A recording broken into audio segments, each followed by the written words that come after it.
For Crema Media's Polity, I'm Sane Dhlamini.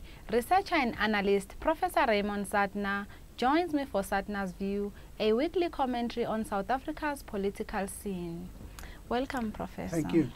Do you think that our country is a stable democracy or a stable country? Yeah, you know, these words like stable are contested and they are part of a vocabulary like words like good governance, which are really often ideologically loaded. So I will explain how I view stability, but I think we have to be aware of the fact that one of the reasons why you have a downgrade in South Africa is that government is viewed as unstable or potentially highly unstable by investors and by the rating agencies. But the criteria that they use are not the same criteria as I would use. But I think there are some things that also, you know, you have these intelligence reports that are done for governments and for foreign affairs about countries, like country studies, I think they call them. And I am not always convinced that the way they do them is sufficiently sophisticated. For example, if Botswana has had elections regularly for a long time, people say Botswana is stable. Zimbabwe is not stable because there's a lot of conflict, things like this. But you don't know. You've got to look beyond elections, beyond the apparent governmental processes, and look, you know, in a lot of parts of Africa, it's not happening now. Religious groups led uprisings, the Lord's Army and what have you, so that who knows in Botswana what is happening in the religious sectors. So I'm saying we've got to ask ourselves, what are the criteria we look at?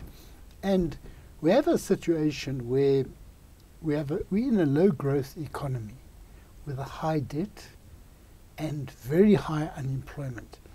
They have these two ways of measuring unemployment where they say it's 30-something%, but the extended definition, which is the real unemployment, which includes people who have given up looking for work, is around 45 to 50%. So it's a very, very high number of people who are out in the streets, and in some parts where they are staying, they're not even streets. And the unemployment proportion amongst the youth is very, very high. And there are not recreational facilities in these informal settlements, and many of the townships which have had a flood of people into the townships, there's not enough recreational facilities. So you have a situation where when you have dissatisfaction erupting in El Dorado Park and all these places around the Fine Town and so forth, even if it is not the parents who are protesting, there's a residual group of people who are hanging around. They're not hanging around because they're hooligans. They're not hanging around because of some immoral reason.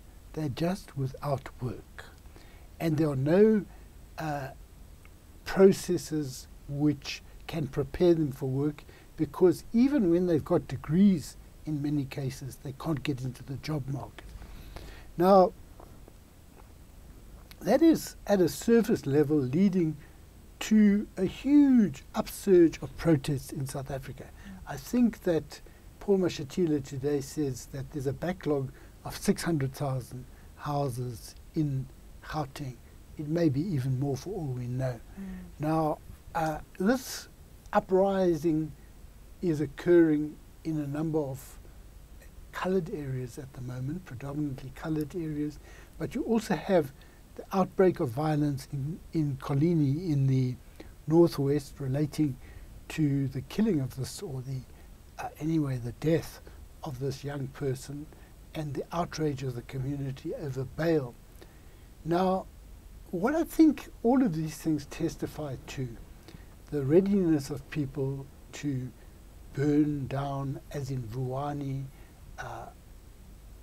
is that government has not shown a willingness to listen. There's a lack of faith, lack of confidence that is developed in the institutions of state.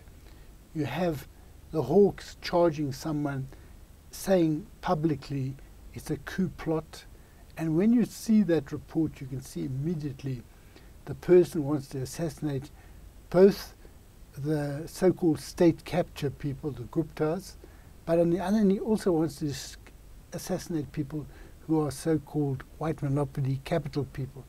And you look at this, no one can take this seriously as a serious plotter. And as the magistrate said, it sounded to him like a 419 scam to earn money, because he obviously had not got snipers or anything like that. So there's a lot of problems. There is the social inequality and the slowness in dealing with this, and the siphoning off of public monies that could be used to address absolute poverty conditions, failure to meet basic needs. But you have institutional problems in that key institutions of state are not functioning well. You have a thing in the newspaper today where Brian Molefe is returning to Eskom because the matter of his pension of 30 million has been resolved.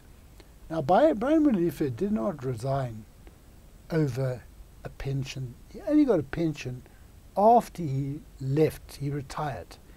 And he retired in the wake of a state capture report that showed that he had made a number of visits and telephone calls, and what he claimed was going to a shebeen in the Saxonwold area, and that he's very close to the Guptas. Under his watch, there was this Tegeta scandal where Eskom bought coal and paid them in advance and was substandard. And it's a scandal, and was under his watch. I can't understand how they can do this on the eve of Moody's making a new determination about the grading of South Africa. Although now the ruling party, the ANC, is blamed as national government for all these problems that you've just told us about, does the DA then do better? You know, the DA has got an image of efficiency and running things smoothly, and personally I do think that things were in such chaos in some of the metros and some of the local government under the ANC that there's a big incentive on the side of the DA to make things better. They say that the billing crisis in Johannesburg has got worse, and it may be that they've made it worse, but it's probable that it's a backlog. But if you look at the Western Cape and Cape Town, when you go there, everything seems to move smoothly when you're in the city centre and the places around the city bowl. All the robots are working, they're not potholes, and everything looks clean. But if you go to Guguletu and some of the areas populated mainly by coloured people, you will see that similar experiences to that which we have here are found. And people complain that the DA is unsympathetic to the poor. And it was exemplified recently when there was some provincial-owned land in Sea Point, and people wanted that land to be used for affordable housing for the poor. so they could be closer to their workplace, spend less money on a transport.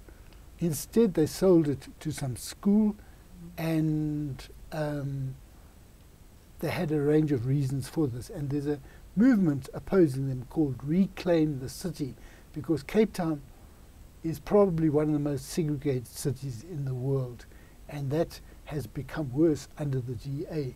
So I would not, I'm not disputing that the GA may have less corruption than the ANC, but they're unsympathetic to the poor. There's a lot of racism.